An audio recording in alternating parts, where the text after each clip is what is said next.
Hi guys, I'm Becky from Book Bite Reviews, and today I'm going to tell you how I slayed my Goodreads to be read list.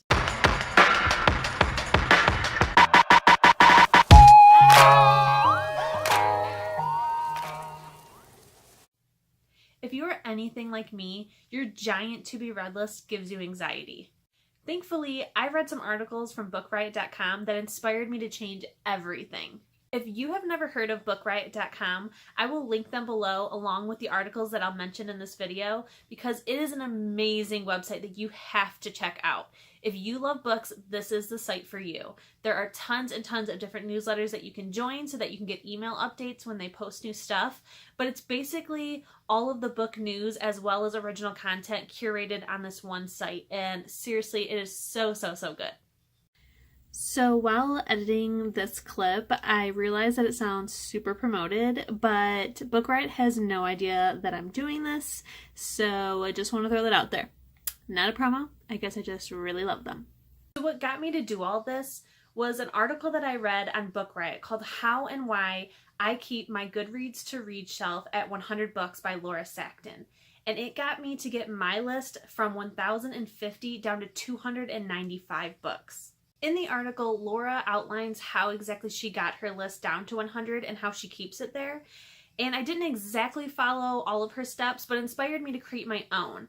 So I highly encourage you to read the article for yourself and come up with your own ideas. But here is what I did in order to get mine down.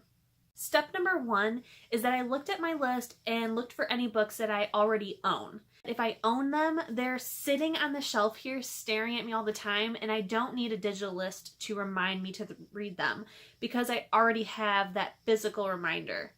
So what I did instead was I created a new shelf on Goodreads called Books to Read That I Own, and that is where all of the books go because sometimes I do want to see if I do currently own it, or if I'm trying to think of what book I want to read next and I don't want to get up and come and look at my shelf.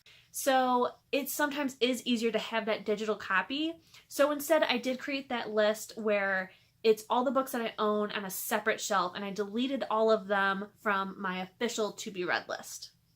Step number 2 that I took is I looked to see if there were any books on it that I currently had a hold for at the library, or any books that were on my book club to read list. So I do run a book club at my library, and I know I'm the one that plans what books we're reading next. So I have all of next year planned already. So if there were any books on it that I knew we were going to be reading the next year, I took them off my to be read list as well, because these are all books that I will for sure be reading no matter what. Step number 3 had the second biggest impact on getting my list down, and was one that I never realized how unproductive it was to keep these books on my list. And that was me looking to see how many books were on my shelf that were in the same series. There was a new series that I started, and I liked it.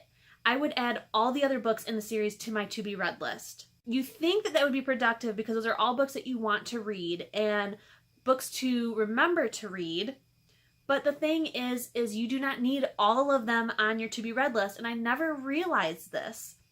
So what I have done is I have taken out all of the books except for the very next one in the series. So if I've only read book 1, the only one that is on my series is book 2.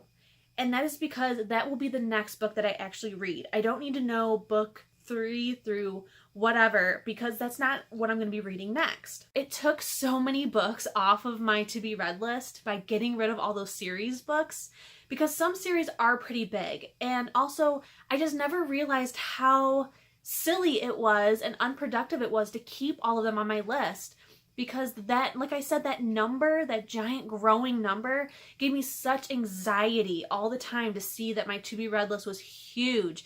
It was so big and always growing.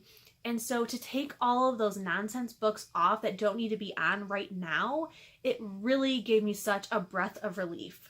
Number 4 has the biggest impact on your list, and it's one of the hardest things to do, and that is to decide what you no longer want to read that is currently on your list. Once you finally start doing it, you realize that there's a lot of books on your list that either you no longer are interested in because your interests have changed over the years, or I know I'm never going to get around to finally reading that book. You know, it's a weeding process. You constantly have to be aware of what you no longer are going to end up reading. And it is a very, very tough step, but it is so huge to do.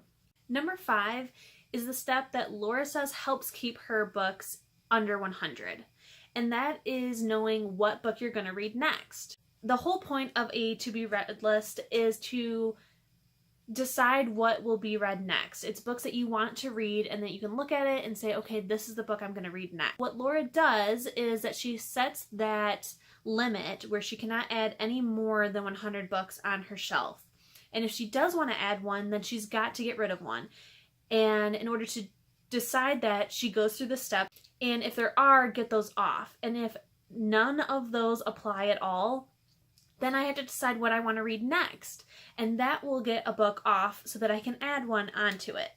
This also takes us to the next article that I read on Book Riot that is so great and something that I never really realized could be an option, and also helps the amazing place called your local library. So the next article that I read on Book Riot is called How to Manage Your Reading List Using the Library Holds Function by Jen Sherman. And what she does is, in order to manage her to-be-read list, she says that she uses her library hold function. And I know that kind of sounds like, yeah, duh, that's what you're supposed to do. But the way that she uses it is a way that I never really thought. Jen says that if there was a book that she wanted to read, like a new release, she, instead of adding it to her to-be-read list, she would add it to the library holds function, because most of the time, if you put books on hold, especially if they're new and have a holds list, they don't all come in at once. So as they slowly trickle in, you can read them and send them back before the next one comes in. So what I have decided to do is, when there is a new release, if it is before the release date, I will go ahead and add it to my to-be-read list. And what this does, at least on Goodreads, is they will send you an email when that book releases to remind you about it so that you can go out and get it. So when I get that email, if it is still a book that I would like to read, then I go ahead and put a hold on it at my library.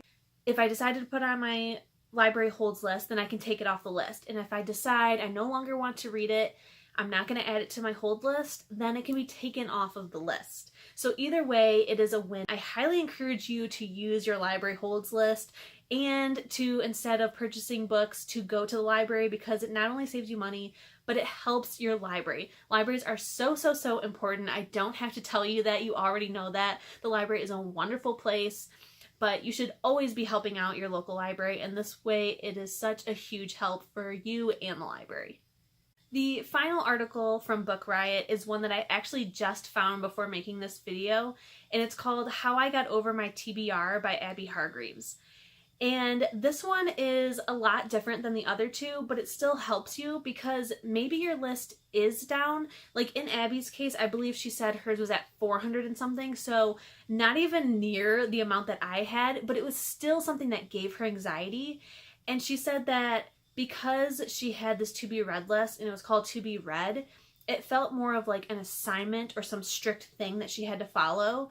So she felt like she was purposely finding and reading books that weren't on her list in order to kind of cause anarchy, because that whole stigmatism of to be read, this has to be read next, I have to look at this list, it created a negative vibe for her list. And so she never got that list down because she would be constantly avoiding it. So something that she did, which may really end up helping you, and this is something that I have done in the past, it's just a change of thought in your mind, so that may actually end up helping you. It's just changing the name of the list.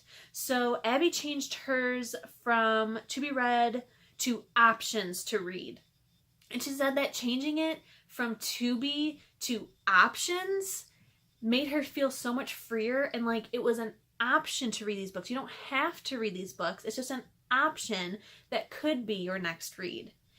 And this is exactly something that I have done with mine in the past. Is I did feel the anxiety of I have to read the #1 book on my list, when actually I don't have to read any of them, and there's no order that I have to read them in either. So it actually did help a lot for me to change that in my mind, that this is not something that I have to follow, and it could really help you guys as well. I hope that this video ends up inspiring and helping you to tackle your giant to be read list. And if you do decide to take any of these steps, please comment below and tell me how it goes. There is absolutely no failure when it comes to getting rid of books off of your to be read list, because technically, if you think about it, mine is also a failure. The whole goal was getting down to 100 and I only got down to 295. But to go from over 1,000, that is a huge accomplishment. So thank you so much for checking this video out. Comment below, tell me how you liked it, tell me what happened when you tried to do any of these, and I will see you guys next time. Bye.